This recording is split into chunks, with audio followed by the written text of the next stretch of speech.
السلام علیکم۔ اگر ہم پی آئی اے کی بات کریں تو پی آئی اے کی مثال اس طرح سے ہے کہ جیسے ایک خاندان کے پاس کسی مارکیٹ میں ایک دکان ہوتی ہے جو بڑی بڑی منافع بخش دکان ہوتی ہے، لیکن کچھ ٹائم گزرنے کے بعد اس دکان میں اس کا پینٹ خراب ہو جاتا ہے، اس کا دروازہ ٹوٹ جاتا ہے، دیواروں میں دراڑیں پڑ جاتی ہیں، تو جو اس کے مالکان ہیں وہ بجائے اس کو ریپیئر کروانے کے، اس کا معیار بہتر کرنے کے، اس دکان کو بیچ دیتے ہیں۔ اور اگر اس دکان کی ویلیو کی بات کریں تو اگر مثال کے طور پہ بتاؤں تو وہ دکان اگر 100 روپے کی ویلیو کرتی ہے اور اس پہ کوئی 20-25 روپے لگانے کے بعد اس نے اس پوائنٹ پہ آنا تھا کہ وہ دکان آپ کو کوئی مہینے کا 200-250 روپیہ منافع دینا شروع ہو جاتی، لیکن کیا کہ بجائے اس پہ کچھ انویسٹ کیا جائے اس دکان کو بیچ دیا 20-25 روپے میں، اور جو کچھ آنا تھا وہ بھی نہیں آیا۔ یہی کچھ حال ہے ہماری پی آئی اے کا۔ وہ پی آئی اے جو ایشیا کی ایک بہت بڑی ایئر لائن تھی جس کا نام تھا a great people to fly with کا سلوگن جس نے ارن کیا تھا، وہ کہ خود سے سلوگن نہیں تھا بنایا، وہ پی آئی اے نے ارن کیا تھا اپنی ایکسیلنٹ سروسز کی بیسس پہ۔ اب اگر ہم تھوڑا سا پی آئی اے کی ہسٹری کی بات کریں تو قیام پاکستان کے بعد اورینٹ ایئر ویز جو 1916 میں اسٹیبلش ہوئی تھی، وہ اپنے سارے آپریشنز پاکستان میں شفٹ کرتی ہے۔ ایک ڈھاکہ کا روٹ انٹروڈیوس کروایا جاتا ہے جس سے ان کو بہت اچھا فیڈ بیک ملتا ہے، اور ٹوٹل 6 جہاز ہوتے ہیں جس سے اورینٹ ایئر ویز اپنے سارے آپریشنز پاکستان میں شفٹ کرتی ہے۔ اور پھر 1955-1956 میں اسی اورینٹ ایئر ویز کو قومی تحویل میں لے کے ایک نیشنل ایئر لائن بنا دی جاتی ہے جس کا نام پاکستان انٹرنیشنل ایئر لائن رکھا جاتا ہے، اور ایئر مارشل نور خان کی چیئرمین شپ میں یہ ہم دیکھتے ہیں کہ پی آئی اے ایک بہت زیادہ پرومیننٹ ہو کے پورے ایشیا میں آتی ہے، اور 1958 سے لے کے 1970 کا جو ٹائم ہے وہ اس کا گولڈن ٹائم کنسیڈر کیا جاتا تھا۔ جیٹ ایج میں پی آئی اے کے جو جہاز ہیں ان کو بہت زیادہ ماڈرنائز کیا گیا، جو ایڈوانس ٹیکنالوجی والے جہاز سے وہ لائے گئے، اور اس کے بعد ہم دیکھتے ہیں کہ سروسز پی آئی اے اپنی اتنی ایکسیلنٹ کرتی ہے، فلائٹس ڈیلے نہیں ہوتی، اور نئے نئے روٹس انٹروڈیوس کروائے جاتے ہیں جس میں ڈائریکٹ فلائٹس ہوتی ہیں کراچی سے لے کے نیو یارک تک کی، ٹورنٹو کی، اس کے علاوہ مڈل ایسٹ کی فلائٹس ہوتی ہیں، یورپ میں ڈائریکٹ فلائٹس آتی ہیں، اور ایشیا میں انڈیا کے ساتھ صرف پاکستان کی ہی ایئر لائن تھی جس کی اس طرح کی ڈائریکٹ فلائٹس تھیں کہ کراچی سے انہوں نے ٹیک آف کرنا ہے اور سیدھا یورپ میں یا ٹورنٹو میں یا یو ایس اے میں لینڈ کرنا ہے انہوں نے۔ اب ایک اتنے اچھے سفر کا آغاز کرتے کرتے پی آئی اے کا ڈاؤن فال شروع ہوتا ہے، اور اس ڈاؤن فال کی جو سب سے بڑی وجہ ہے وہ سیاسی مداخلت ہے۔ پی آئی اے میں سیاسی بھرتیاں ہیں۔ اگر میں سیاسی مداخلت کی بات کروں تو یہ صرف پاکستان ہی نہیں، دنیا کے کسی بھی ملک کی آپ بات کر لیں جہاں پہ اگر سفارشوں پہ آپ لوگ کسی بھی ادارے میں بھرتی کرتے ہیں اور وہ لوگ اتنے کوالیفائڈ نہیں ہوتے کہ اس ادارے کو چلا سکیں، یا ان کی کیپیسٹی اس طرح کی نہیں ہوتی کہ وہ اس ادارے کو اتنا زیادہ گروم کر سکیں، اسٹیبلش کر سکیں جس طرح سے ایک کوالیفائڈ بندہ کر سکتا ہے، تو یہ میرا خیال ہے سب سے بڑی زیادتی پی آئی اے کے ساتھ یہ تھی کہ اس میں سیاسی بھرتیاں شروع کی گئیں۔ سیاسی بھرتیوں کا آغاز 70 کی دہائی میں ہوتا ہے، لیکن اس کے باوجود پی آئی اے جو ہے وہ اپنی ورکنگ اپنے آپریشنز اسی طرح سے رکھتی ہے کہ جس طرح سے ایک ٹاپ کلاس ایئر لائنز کے ہوتے ہیں۔ آلدو سیاسی بھرتیوں کا کام شروع ہو چکا ہوا تھا لیکن اس کا اتنا زیادہ امپیکٹ نہیں آیا، لیکن ایک بیس رکھی جا چکی تھی کہ پی آئی اے بھی ایک ڈاؤن فال کی طرف جانا شروع ہو گئی ہے۔ پھر 1970s کے اندر ہی پاکستان میں ایک بہت بڑی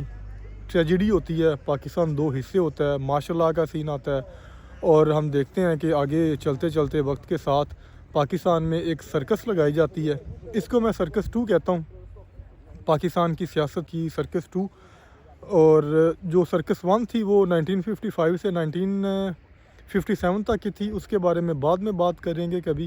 لیکن اگر ہم سرکس 2 کی بات کریں تو 1988 سے لے کے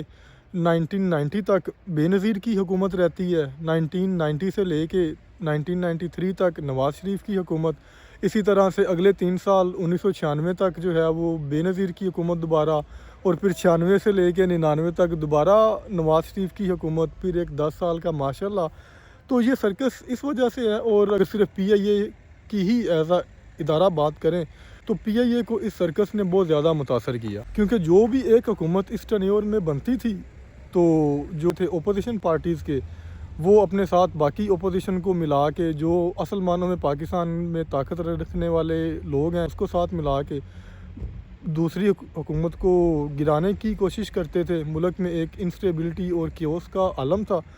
اگر کوئی بے نظیر کی حکومت کوئی پروجیکٹ شروع کرتی تھی تو نواز شریف آ کے اس کو بند کرتے تھے، نواز شریف کوئی پروجیکٹ شروع کرتے تھے، بے نظیر اس کو آ کے بند کرتی تھی۔ تو اس وجہ سے میں اس کو سرکس کہتا ہوں، جس نے پاکستان کے بہت سارے اداروں کا بیڑا غرق کیا، اور چونکہ اس ٹائم پہ ہم پی آئی اے کی بات کر رہے ہیں تو پی آئی اے کا بیڑا بھی اسی نے ہی غرق کیا۔ نواز شریف نے ایک اوپن اسکائی پالیسی انٹروڈیوس کروائی۔ اس اوپن اسکائی پالیسی کا مطلب یہ تھا کہ جہاں پہ انٹرنیشنل ایئر لائن جو ہے اس کو روٹس دیے گئے ہیں، وہاں پہ جو پرائیویٹ ایئر لائنز ہیں ان کو بھی روٹ دیے جائیں، اور جو باہر کی ایئر لائنز ہیں وہ بھی آ کے پاکستان میں آپریشنز شروع کریں۔ اب یہ ایک تھی تو ایک اچھی موو، لیکن اب ظاہری بات ہے اس سے پہلے اوپن اسکائی پالیسی سے پہلے آپ آسمان میں اکیلے اڑ رہے تھے، دوڑ میں اکیلے تھے اور آپ ہی نمبر 1 تھے۔ لیکن جب آپ نے ایک چیلنج دینے والی پالیسی انٹروڈیوس کروائی، اوپن اسکائی پالیسی جس کا نام تھا، کہ جس میں آپ نے باقی ایئر لائنز کو اور باقی ملکوں کو بھی موقع دیا کہ وہ آ کے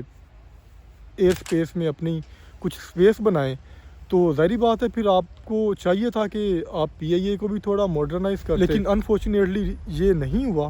اور جو باقی پرائیویٹ ایئر لائنس تھی انہوں نے آہستہ آہستہ اپنی سپیس بنانا شروع کی، کانٹریکٹس کرنا شروع کیے۔ یہاں پہ میں آپ کو یہ بھی بات بتاتا چلوں کہ پاکستان ایئر لائنز وہ ہے جس نے ایمریٹس کو اپنے جہاز شروع میں کرائے پہ دیے تھے اس کو اسٹیبلش کرنے کے لیے، اسے ٹیکنیکل اسسٹنٹ دی تھی، مکمل انجینئرز دیے تھے، اور اس کے علاوہ جو سنگاپور ایئر لائن ہے اس کو بھی ٹیکنیکل اسسٹنس اور اپنا عملہ پرووائڈ کیا تھا اسٹیبلشمنٹ کے لیے۔ سنگاپور ایئر لائن کی اسٹیبلشمنٹ کے بعد ہم دیکھتے ہیں کہ اوپن اسکائی پالیسی پاکستان میں آتی ہے، لیکن اس اوپن اسکائی پالیسی کے بعد پاکستان ایئر لائنز کو اس حد تک ماڈرنائز نہیں کیا جاتا جس حد تک کرنا چاہیے تھا۔ اس میں سب سے بڑا ہاتھ پولیٹیکل انسٹیبلٹی کا ہے اور جو سیاسی بھرتی ہیں ان کا ہے۔ اوپن اسکائی پالیسی کے تحت ہی ایک شالیمار ایئر لائنز کا بھی ایڈیشن ہوتی ہے پاکستان کے ایئر روٹس میں، پھر آگے چل کے 2003 میں ہم دیکھتے ہیں کہ ایئر بلوز آتی ہے۔ اب ٹائم گزرتا جاتا ہے، انسٹیبلٹی پاکستان میں ویسے ہی رہتی ہے، ویسے پاکستان میں جو ایک چیز کنسسٹنٹ رہی ہے نا وہ انسٹیبلٹی ہے، اور اسی دوران پھر 2009-10 میں ٹرکش ایئر لائنز کے ساتھ ایک معاہدہ کیا جاتا ہے پی آئی اے کا، کیونکہ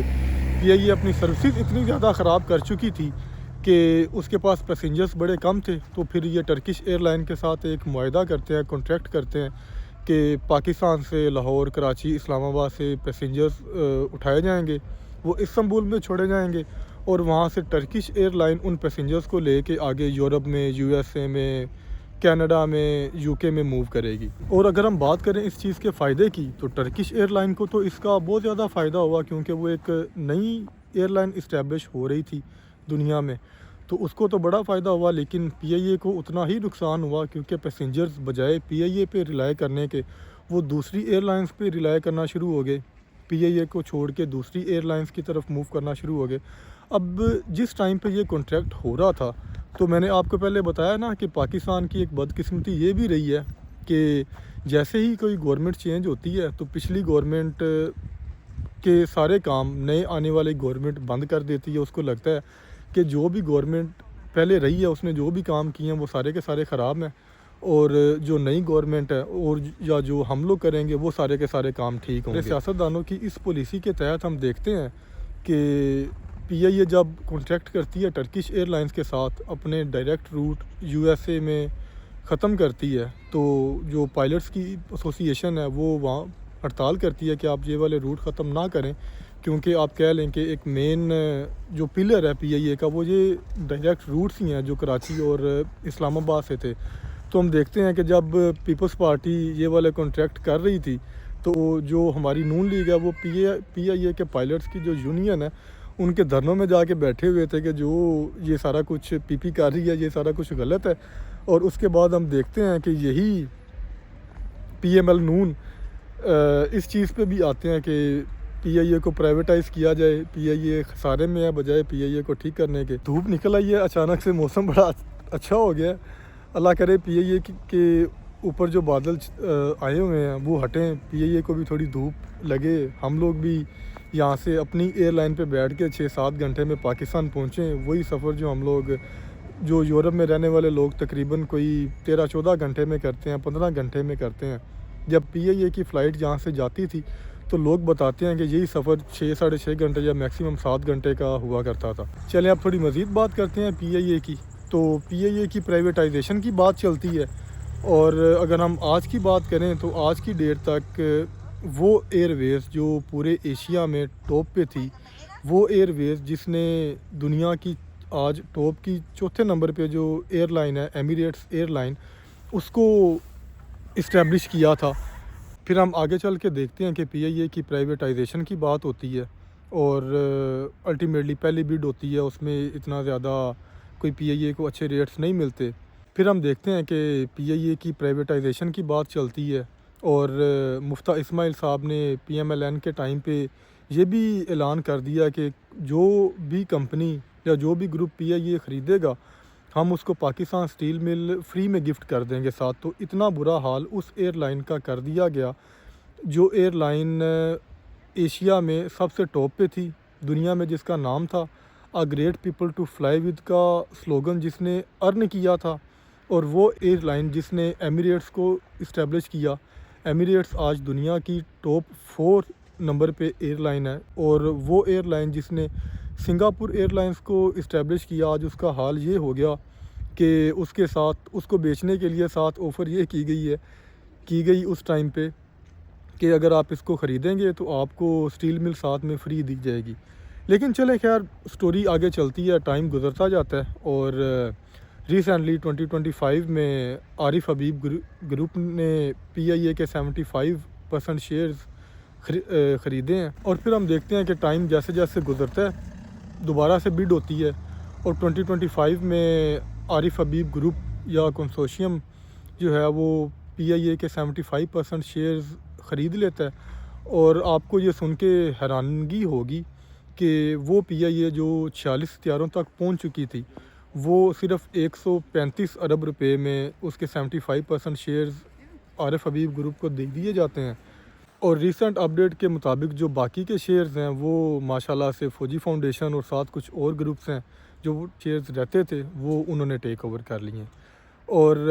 اینڈ پہ میں آپ کو یہ بتاتا چلوں کہ وہ ایئر لائن جو 46 طیاروں تک پہنچ چکی تھی، جس کی فلیٹ میں بوئنگ 707 اور 777 شامل تھے، وہ ایئر لائن آج اس کے پاس جو ہے وہ 32 طیارے موجود ہیں، جس 16 فنکشنل ہیں جو اڑائے جا سکتے ہیں، باقی ریپیئر نہ ہونے کی وجہ سے بند پڑے ہوئے ہیں۔ تو ہم یہی کہیں گے کہ پی آئی اے کے پاس اس ٹائم پہ صرف 16 طیارے ہیں، اور ان 16 طیاروں کو اڑانے کے لیے اور ساری سروسز کو مینیج کرنے کے لیے، پی آئی اے کا سارا سسٹم چلانے کے لیے جو ملازمین ہیں وہ 15,000 ہیں، اور یہ 15,000 میں سے کم از کم 10,000 سفارشی ہیں جو انتہائی ان کوالیفائڈ لوگ تھے، جن کی کمپیٹنسی اتنی نہیں تھی کہ وہ پی آئی اے کو اوپر لے کے جاتے۔ ایون اوپر تو کیا لے کے جانا تھا، جس سٹینڈرڈ پہ وہ تھی اس سٹینڈرڈ پہ اسے مینٹین کرتے۔ تو یہ حال ہوا ہے ہمارے اس ادارے کا جس نے پاکستان کا نام پوری دنیا میں روشن کیا تھا۔ تو اس سے ہمیں لیسن یہ ملتا ہے کہ اگر ہم اپنے اداروں کی اصلاح ٹائم پہ نہیں کرتے تو وہ ادارے بھی بربادی کی طرف جاتے ہیں، اور جو پاکستان ہے اس کا بھی نقصان کرتے ہیں۔